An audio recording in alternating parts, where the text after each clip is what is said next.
إن ينصركم الله فلا غالب لكم. الحمد لله، كل نهار انتصار تلو انتصار للمملكة المغربية، ومن أجل سلامة الوطن وحماية المواطنين الناس كتخدم ليل ونهار من أجل الدفاع على السيادة المغربية وكل ممتلكاتها حتى اللامادية. إخواني الكرام، الموضوع ديالنا كيتعلق بمنصة إكس. السلام عليكم ومرحبا بكم على قناتكم. كنتمنى لكم فرجة ممتعة، واشتركوا بالقناة وفعلوا الجرس باش يوصلكم الجديد إن شاء الله. أخوكم عبد الله كيقول لكم ديما مغرب وتهلاو في بعضياتكم، لأن المغرب عنده حساد سواء داخل أو خارجه. الخوت إيلون ماسك عنده منصة اللي سميتها إكس، اللي كانت تويتر سابقا، من بعد ما شراها دار فيها تطوير. ومن بين هذه الأمور الجيدة وكذلك اللي خدمت المصلحة ديال المملكة المغربية وهذا التحديث الأخير واللي تعلن عليه نهار 22 من هذا الشهر.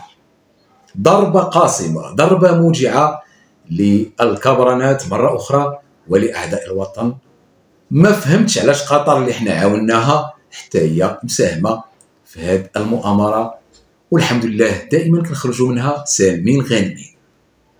حسابات وهمية ظهرت لي العيان وظهرت لي الوجود من بعد ما كانت كتدرج بواحد الماسك ديال تمغربيت وديال حب الوطن وديال أننا نعم مع التغيير وضد الفساد، وراه الملك خصو يدير وكذلك المؤسسات ديال الدولة راه خصها دير. لكن هيهات ثم هيهات، زعما هادشي كلشي حبا في الوطن، هذا ماشي حبا في التغيير أو في الوطنية اللي كيدعيوها، ولكن هذا مسألة زعزعة الاستقرار، مسألة الضرب في السيادة المغربية وفي رموزها وخاصة محمد السادس الله ينصره. فكيف ما قلت، هذا التحديث من بعد ما تنشروا الحسابات وتعرفت الدول اللي كتمول هذه الحسابات، المغاربة تبارك الله عليهم في مكانه، وكنفتخر بكم اخوتي واخواتاتي لانكم ما كنتوش من العاكسين ودرتوا نشر لهذه المساله في جميع المنصات الرقميه ومواقع التواصل الاجتماعي، وكذلك كاين اللي كتب تدوينات وتغريدات، كاين كذلك اللي كتب مقالات ووظفوا كل ما عندهم من اجل حمايه هذا الوطن، حتى من الذباب الالكتروني النذل اللي كيتخلص بدريهمات من اجل الضرب في التمغربي ديالنا، وكيدخلوا بحسابات وهميه ومعلقين لك بروفايل فيه الرايه المغربيه.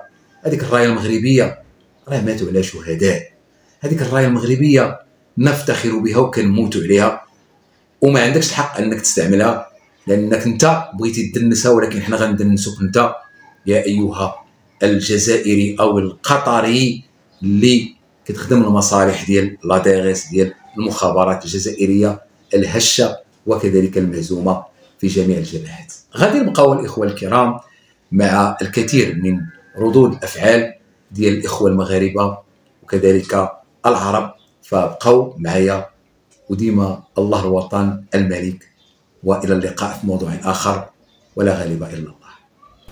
يا قطر، لقد عيقت كثيرا ودسرت. لا لا لا، لقد دسرت كثيرا، دسرت علينا وعلى المملكة المغربية، ونحن ميكنا عليك كثيرا، ولكن الآن لن نميك. لقد تبرجت وأصبحت تساعدين كوكب لالا وتنشئين حسابات وهمية وتهاجميننا. هل تفرحت؟ هل تقلقلت؟ نحن لا نريد أن نعمل فيك رأسنا لأنك برهوشة، ونحن لا نؤذي القاصرين، فأنت قاصرة. إذا تكرمي وبردي الفرفارة، وإلا ليعجبك الحال. فحربش يا قطر. نحن لولا الجزيرة وبين سبور لم نكن نعرف أن هناك دولة اسمها قطر. وأول مرة عندما ذهبت إلى الخريطة لكي أعرف حجمك لاحظت أن التولالة أكبر منك، فتكرمي وبردي الفرفارة. مؤخرا إيران كذبت وقلت على أنها أرسلت صواريخ وهي ليست صواريخ، بل هي عود الند فقط. وسمعت أن هناك قانون في قطر ممنوع أكل الفاصوليا والبيض مسلوق، لأنه إذا أكل أي شخص وحزق سوف يفجرها. وصديقي يقول لي على أنه عندما ينام في قطر رأسه في الدوحة ورجله في الدمام. إذا تكرمي وإلا اجتمع جميع المغاربة وسوف نبعث لك سينيال عبر البارابول وسوف نخفيك من الخريطة. السلام عليكم. اليوم غادي ندويو على النضال على اكس اللي هي اكس تويتر، على ايلون ماسك، وعلى بلدان بعض الحسابات اللي كانت كتهاجم المغرب بشكل مستمر. والخلاصه اللي كانت هو انه المغرب والمملكه العربيه السعوديه هما اكثر دولتان عربيتان تتعرضان للهجوم من طرف المعلقين ومن طرف المتآمرين. انا ما جيتش نقول هذه الهضره باش نقول لكم بانه شي ناس هنا في المغرب كانوا عندهم الحق. الناس اللي كانوا كيسولوا قلنا شكون مور هذا الشيء، شكون اللي باغي هادشي يوقع، شكون مصلحته ان الامور تكون مترديه في المغرب من الناحيه الاجتماعيه. دوينا ديما على المفسدين وعلى المشاكل اللي كاينه في البلاد، اللي كاينه في بزاف ديال البلدان، وانا ما كنقللش من الصدى ديالها ولا من الاثار ديالها. كاين فساد، كاين مشاكل، كاين ناس ما كيبغيوش هاد البلاد، كاين خونات في الداخل، ولكن كاين كذلك اوراش كبرى، وكاين مجهودات كدار، وكاين ناس كيبغيو هاد البلاد، وكاين ناس ما باغيينش المشاكل يوقعوا. وانا بغيت ندوي على النقطه ديال النضال. الناس اللي كيناضلوا كيتاثروا بزاف وعاطفيين اكثر من القياس كيسبقوا اي دوله على بلادهم. انا بغيت نعرف واش نتوما كتسالوا شي مره ملي كتجيو تناضلوا واش هذاك النضال بريء 100%؟ حيت هو في اخر المطاف راه ما كاينش نضال بريء، وهنا لا اتهم المناضلين بشكل مباشر، حيت هما يقدروا يكونوا مقتنعين بالفكره، ولكن هذاك النضال اللي كتبغي انت يوقع موراه تغيير، هذاك التغيير راه كيستافدوا منه شي ناس.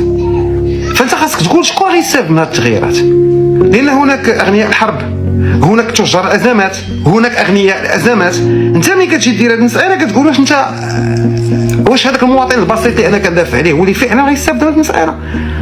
واش هاد الناس انا اللي كنعتبر بانهم مجتمع مثالي كيكونوا مجتمع مثالي هما اللي غيستافدوا؟ واش انا ملي كنجي ناضل كنشوف شنو هما العوائق وشنو هما النواقص اللي عندي على مستوى المسؤولين وحتى على مستوى الشعب؟ لان كاين شي حوايج ما هماش الفوق والتحت. لهذا ملي كنتكلموا على ليفوليوشن او التطور واللي به كنحاولوا نقولوا بان الامور كتبدل بشويه بشويه وبان التغيير كيبدا من نفسنا، فبهذه المساله حنا كنحاولوا نشرحوا بزاف ديال الناس ماشي غير انا بوحدي بانه ليفوليوشن اي ميو كو لا ريفوليوشن، يعني ان التطور احسن من الثوره. وكنظن بانه بزاف ديال الناس خاصهم يعرفوا قيمه ديال الحوايج كاينين عندنا دابا اللي منهم الامن والامان والاستقرار وكذلك هذا اللحم الوطني اللي بيناتنا كاملين وانتصارات دبلوماسيه اللي عندنا في الصحراء، باش يفهموا بانه كاينه واحد الخدمه كدار وما يبقاوش ياثروا فيكم الناس اللي كيكسبوا من قطر واليمن والجزائر وانتم شفتوا لي كونت يعني لوريجين ديالهم منين جايه.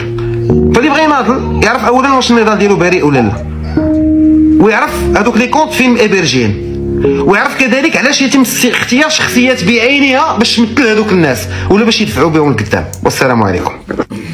شكرا ايلون ماسك. ايه شكرا، لان طلعت حقائق ناس بالجمل يا رجل. ما عاد في الحين يجيك واحد حاط صورة بنت مبرقعة وكاتب بنت السعودية، حاط 700,000 علم، يبي يثبت لك انه سعودي الا باللي يبه، يحط لك نجمتين وهلال ويحط لك وردتين وما ادري ايش يحط وصاعق.